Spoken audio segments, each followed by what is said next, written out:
Nous allons lire du livre des Juges, chapitre 10 et verset 6.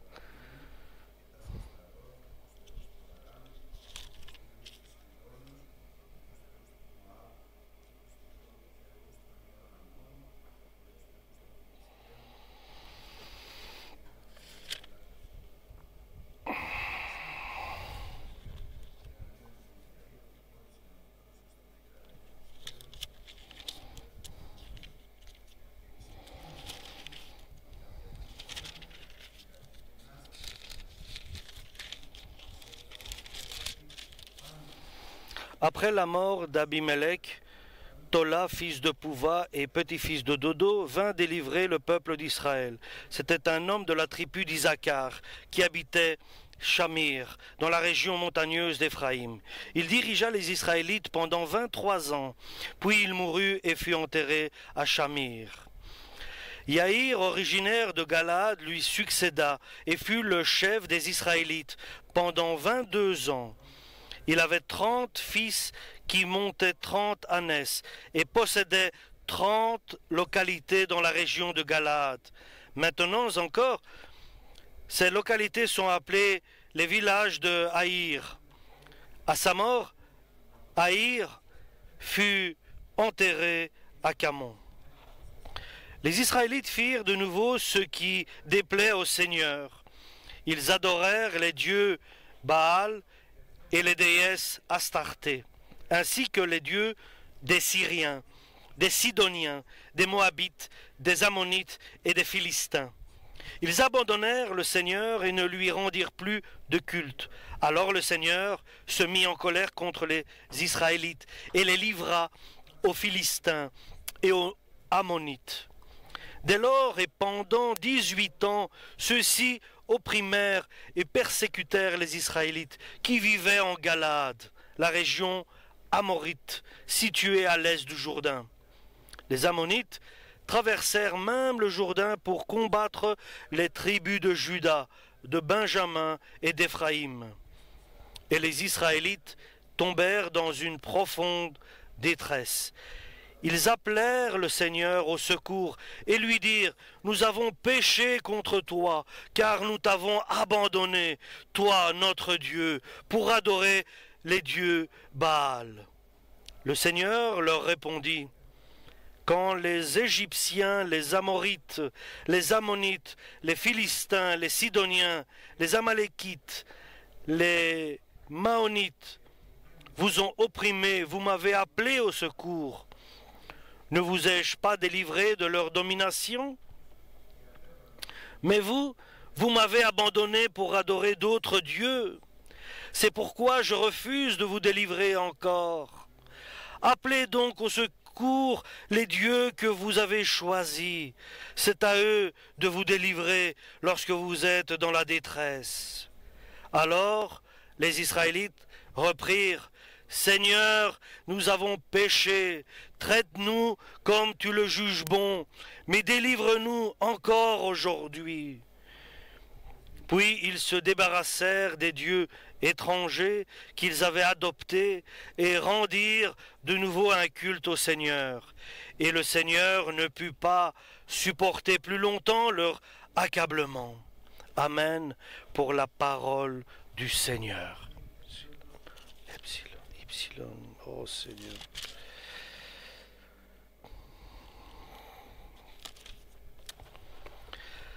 Alléluia.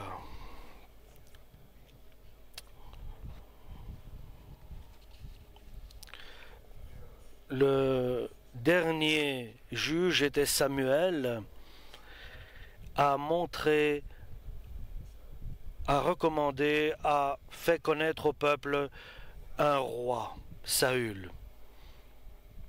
Il fallait que le peuple d'Israël soit béni et bienheureux et glorieux et dans la joie, car il a trouvé grâce aux yeux de Dieu.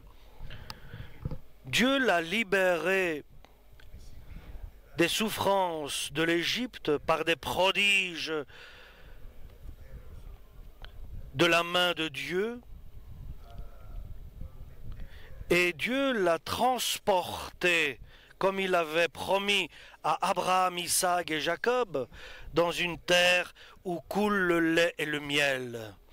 Donc, un peuple dont Dieu l'a choisi, un peuple que Dieu a aimé, un peuple dont Dieu a dirigé, a guidé avec une manière merveilleuse et prodigieuse pendant 40 ans dans les épreuves dans le désert. Il s'est retrouvé dans la terre promise, dans la terre que Dieu a donnée à son peuple, et dans une terre riche, glorieuse, où coule le lait et le miel comme il avait promis. Et il lui a donné cela. Il lui a donné aussi de la force pour chasser ses ennemis. Et il lui a donné une loi céleste pour qu'il puisse savoir comment marcher, ce qu'il doit accomplir et ce qu'il ne doit pas faire. Et Dieu était avec son peuple dans chaque difficulté. Dieu n'a jamais abandonné son peuple tout seul et sans défense, et sans orientation, et sans sa présence. Un peuple donc qui devait normalement être béni, heureux et joyeux, comme il fallait qu'il soit, comme par exemple chacun de nous, lorsque le Père nous a révélé le visage de Jésus-Christ de Nazareth, qu'il est le Fils de Dieu, la parole de Dieu, et par notre foi en lui, et pas par notre œuvre ou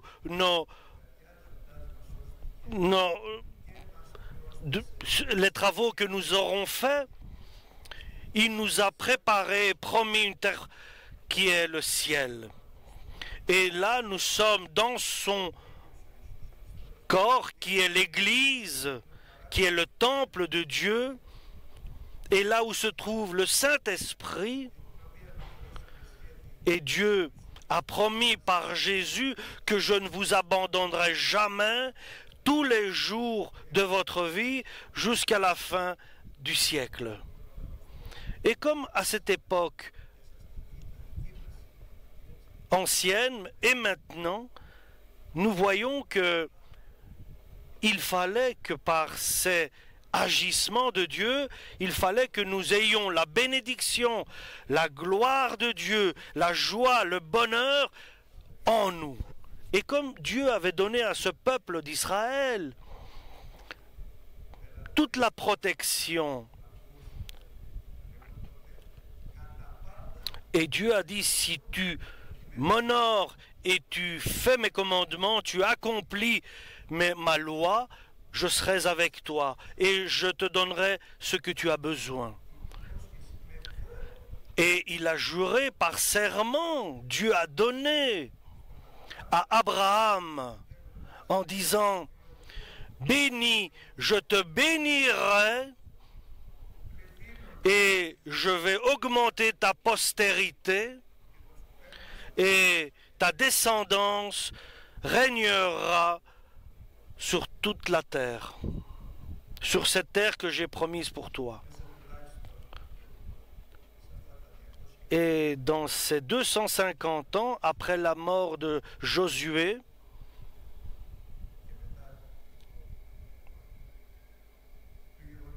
et après l'événement que toutes les promesses que Dieu avait annoncées ont été accomplies, ce peuple, par une étrange manière, est arrivé à des situations aux limites de l'insoutenable. Dans des situations, ni Dieu voulait qu'ils arrivent, ni le peuple voulait arriver à ce stade-là, mais malheureusement sont arrivés.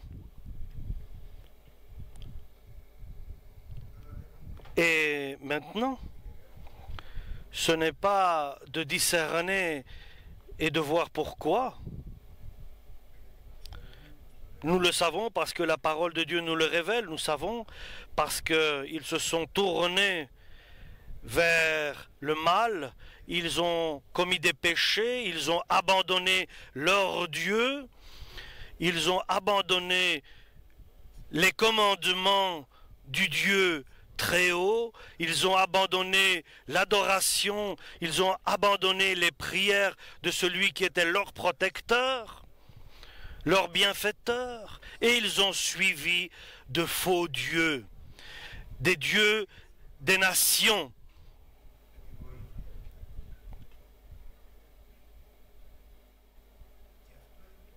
Et ça, c'est quelque chose de paradoxal.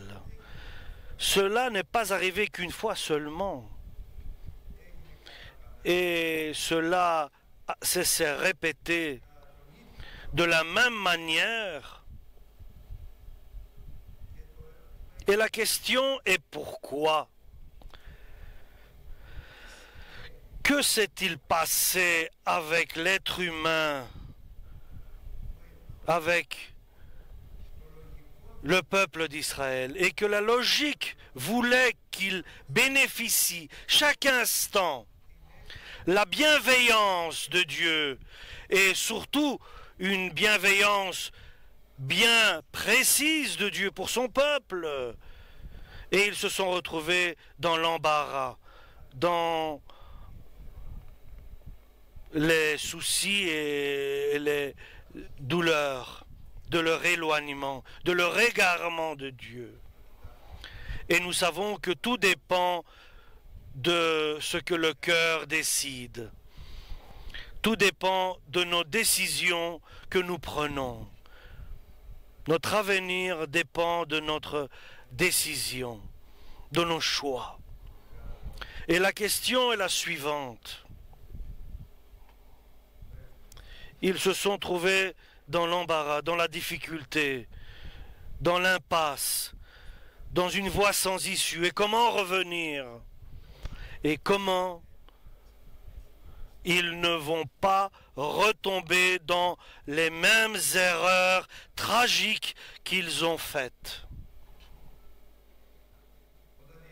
Lorsque le peuple d'Israël s'est rendu compte, a pris conscience qu'ils étaient très loin de Dieu et qu'ils ont été capturés par leurs ennemis,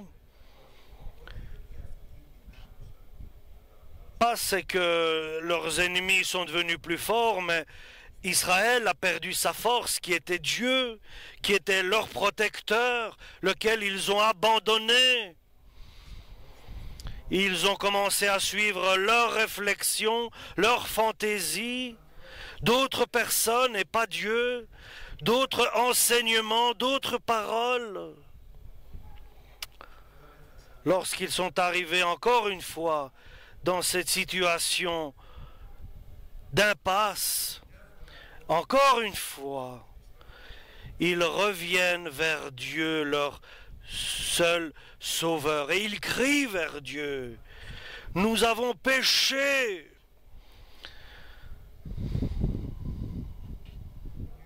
Nous avons commis le mal devant toi. Nous avons été dans l'illégalité par rapport à ta parole. Nous avons choisi d'autres dieux. Nous avons choisi un autre chemin que le tien. Ils ont conscience de ce qui s'est passé. Ils comprennent pourquoi ce mal est arrivé dans leur vie et qui est très important de prendre conscience et de savoir pourquoi tout cela est arrivé. Qu'ils sont arrivés à l'impasse. Et cela est bon de savoir, de comprendre, parce qu'ils auraient pu ne pas comprendre et dire qu'est-ce qui nous arrive et pourquoi, sans comprendre la raison de leurs soucis. Et David a fait ce qui est mal aux yeux de Dieu. Et si Nathan le prophète ne venait pas lui réveiller, il aurait continué à faire l'impasse sans qu'il y ait une guérison à son péché. Eux, ici, les Israéliens, ont compris et ils ont examiné leur situation. Et ils ont pris conscience que le problème était qu'ils s'étaient égarés de Dieu. Et quelle était la raison? Quelle était la raison de ce qui leur arrivait? Cela est très important, de comprendre le pourquoi. Et comme conséquence, ils ont crié à Dieu, notre Seigneur, ils se sont repentis, ils sont revenus vers le Dieu d'Israël, le Dieu du monde. Ils sont revenus vers le Dieu qui nous aime. Et Dieu, en regardant, en voyant la situation,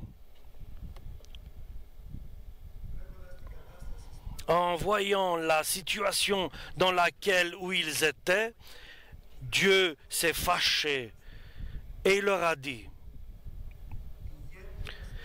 allez vers les dieux vers lesquels vous avez choisi de suivre.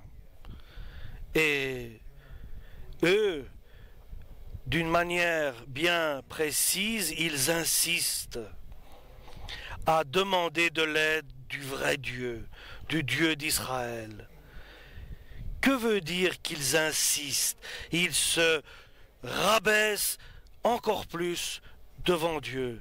Que veut dire insister avec compréhension et prise de conscience que le mal qui leur arrive et la transgression est la raison de leur douleur et de leur souffrance et de leur impasse, et ils trouvent grâce aux yeux de Dieu.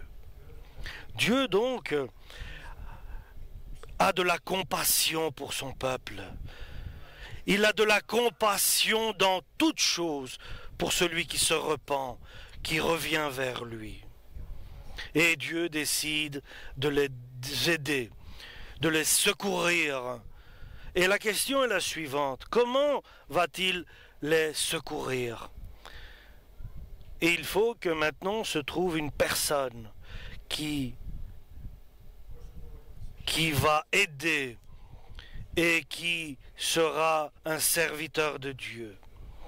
Il faut qu'une personne, et nous savons que pour nous, une personne, Jésus-Christ de Nazareth, était notre bienfaiteur. Et lorsqu'à Jérusalem sont arrivés les malheurs, et par le Saint-Esprit, il a été dit par les prophètes, et apprenez et écoutez, si vous trouvez une personne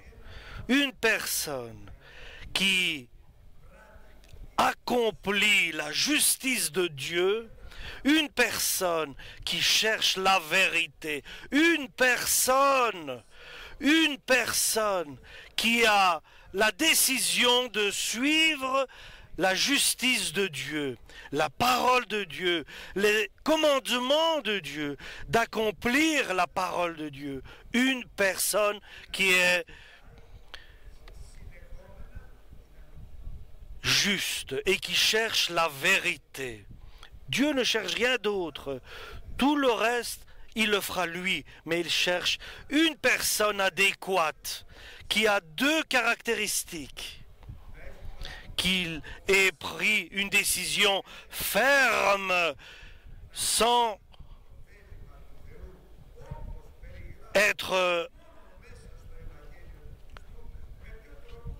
influencé, et chercher Dieu et la vérité. Et la vérité est ta parole, nous dit la Bible. Alléluia. Il faut rien d'autre et aucune autre caractéristique pour que Dieu agisse merveilleusement dans son peuple, parmi son peuple. Il suffit qu'une personne ait ces caractéristiques-là, qu'il prend une décision ferme d'accomplir la vérité et de chercher par l'Évangile la vérité et l'accomplir, c'est-à-dire la justice de Dieu. Cette personne-là ne doit pas être quelqu'un de différent. Et dans cette situation bien précise, une personne qui était le fils d'une prostituée, quelqu'un qui était méprisé par ses frères, non seulement ils l'ont rejeté, mais ils l'ont chassé parmi d'eux parce qu'il était d'une mère étrangère. Et regardez, chers frères et sœurs, ceux qui l'ont chassé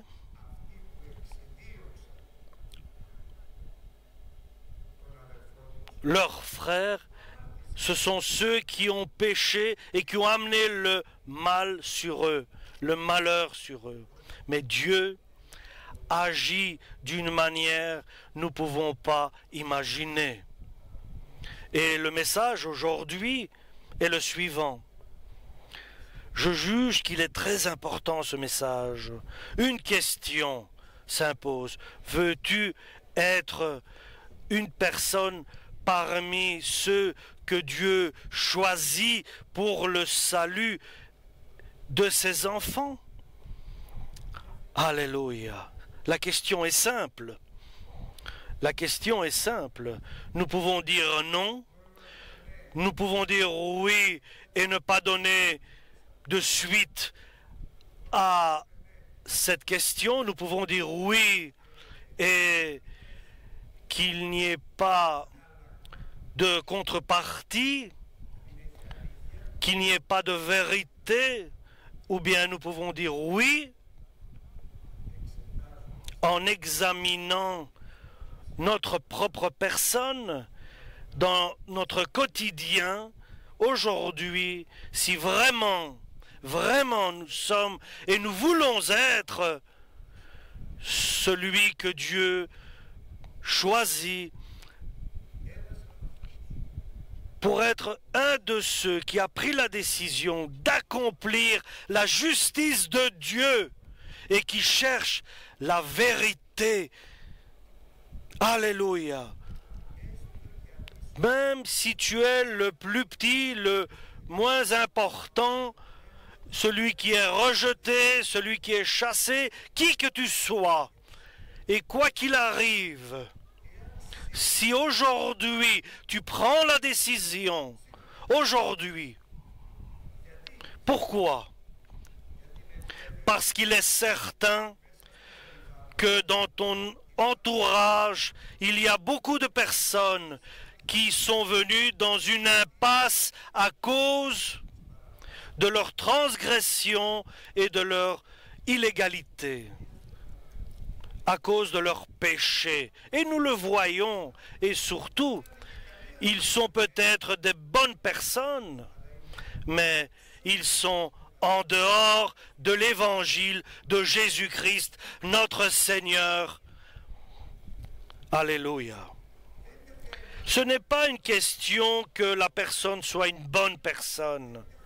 Ce n'est pas le thème, comme dirait-on. Qu'il soit chassé, renvoyé. Ce qui est important, c'est aujourd'hui que nous entendons la parole de Dieu. Et cette parole transforme mon cœur, agit en moi. J'ai trouvé la solution pour mon entourage. J'ai trouvé le chemin, pas pour mon salut personnel, mais pour ceux qui sont aussi autour de moi. Et je peux dire, même, et si, qui est très probable que si c'est moi, parmi eux a fait le mal, a agi en faisant le péché, cela n'a pas d'importance. Mais aujourd'hui, que nous entendons la parole du Saint-Esprit, que pensons-nous? Quelle est notre réflexion et quelle est notre volonté à partir de maintenant et devant nous? Et qu'est-ce que nous pensons rétablir, accomplir et agir? Alléluia. Donc, la question est une question personnelle et elle n'a rien à voir avec ce que j'entendais jusqu'aujourd'hui. Je voyais jusqu'aujourd'hui. Parce que l'homme ne peut pas rester parce que ses frères l'ont chassé. Il avait cette douleur en lui, la colère en lui. Je ne sais pas s'il avait suivi d'autres dieux, mais je suppose que son cœur devait être dans une mauvaise passe. Que mes frères me chassent, qu'ils me rejettent, qu'ils m'obligent à aller en Syrie. Et moi, qui est fort en puissance, et de faire un groupe pour vivre dans un pays éloigné et loin du peuple de Dieu. Mais ce n'est pas la situation critique. Ce n'est pas ce que j'ai fait et ce que je suis. Maintenant, à partir de maintenant, qu'est-ce que je change? Lorsque les hommes sont venus lui dire, puisqu'ils étaient dans une impasse absolue, ils étaient désespérés, veux-tu nous suivre pour aller vers les... Ils me demandent de l'aide pour que j'aille avec eux. Il aurait pu dire, bien sûr, laissez-moi tranquille. Comme vous avez fait, laissez-moi. Et même il aurait pu avoir peur parce qu'il lui demande de venir et de mettre sa personne en danger pour aller sauver ceux qui l'ont chassé. Cela n'est pas simple. Il faut qu'il soit rétabli totalement devant Dieu, devant les hommes, qu'il rétablisse son cœur d'abord. Il faut qu'il pardonne. Alléluia. Et pour qu'il pardonne, il doit aimer. Et pour qu'il soit vainqueur, il faut qu'il décide en lui d'accomplir la justice de Dieu et de rechercher que le Seigneur le dirige par le Saint-Esprit. Et par lui, il a trouvé celui qui va sauver la situation, le sauveur de ces hommes. Il est le serviteur de Dieu, qui Dieu lui a mis l'amour en lui, il a aimé son peuple, il est revenu vers son peuple, il a décidé de mettre sa personne en danger pour libérer ses frères et son peuple, ce peuple qu'il a rejeté.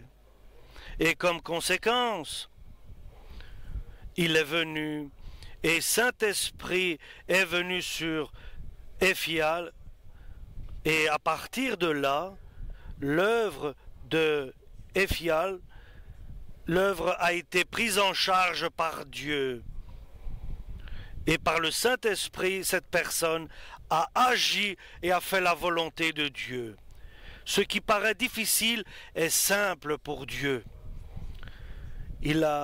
Personne l'a aidé. Il a demandé de l'aide. Mais nous savons que tout est simple, car le seul qui aide vraiment est Dieu. Il était rempli du Saint-Esprit et le Saint-Esprit était sur lui et il accomplissait ses actes par le Saint-Esprit. Il ne vit pas par son cœur, par son esprit, mais par le Saint-Esprit. il est orienté par Dieu, par son Saint-Esprit. Il vit dans la présence de Dieu. Dieu a été satisfait. Et maintenant, cette personne est la personne adéquate. Dieu a cherché le juge qui était propice pour juger son peuple. Et vous voyez comment si simple est cela pour l'être humain lorsqu'il comprend ce que Dieu désire de sa personne en cherchant la vérité, qu'il glorifie Dieu. Et combien facile il est pour Dieu lorsqu'il trouve la personne adéquate pour libérer son peuple. Des choses simples dont seulement la parole de Dieu peut nous les révéler et nous expliquer. Et il a fait fuir les Amalékites. Il les a mis en déroute. Et les Éphraïm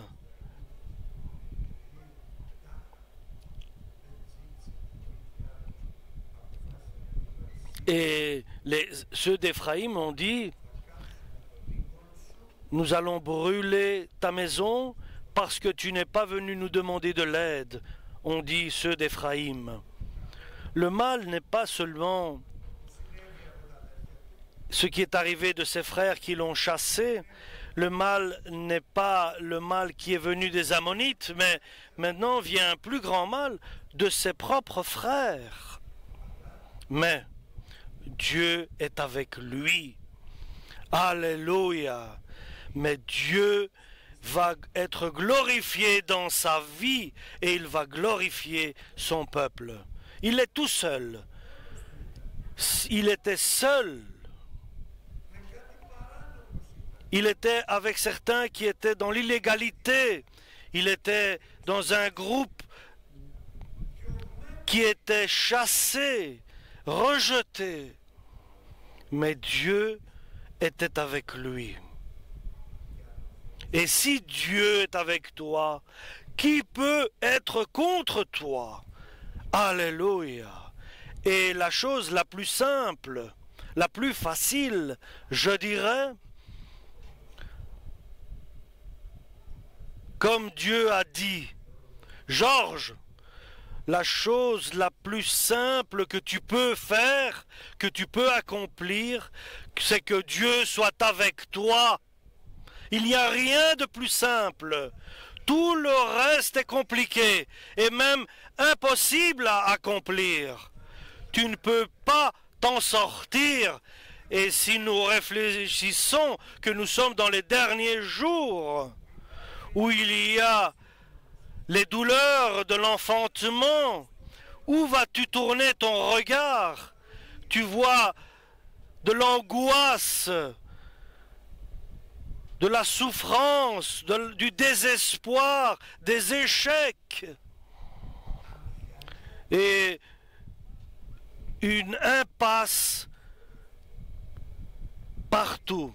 Ce qui est vraiment entre tes mains et que tu peux faire, c'est de faire que Dieu soit avec toi. Alléluia. Et si tu réussis, c'est si simple que Dieu soit avec toi. Alors, tout change, tout est transformé. Comme nous dit l'apôtre Paul, nous remercions Dieu qui nous fait devenir toujours vainqueurs par Jésus-Christ, notre Seigneur. Alléluia. Aujourd'hui, frères et sœurs, c'est une question très simple, mais quelque chose de terrible. Aujourd'hui, par exemple, les enfants vont donner des examens, vont passer des examens, et ils se sentent peut-être pas prêts à passer ces examens. Et beaucoup de choses nous entendons pour notre patrie, la Grèce, et tout ce que nous voyons autour de nous. Aujourd'hui, tu peux changer les choses, pas seulement dans ta vie personnelle, dans la vie de ta famille, dans l'église, mais tu peux changer dans chaque détail qui est pour toi, que Dieu soit avec toi, qui a un rapport avec toi-même. Et si simplement une prière de tout ton cœur, Dieu, aide-moi, que je puisse accomplir ta volonté. Alléluia. Seulement ta volonté, et aide-moi à rechercher de tout mon cœur ta justice seulement par ta parole divine. Alléluia. À partir de là, tout sera pris en charge par notre Dieu. Alléluia.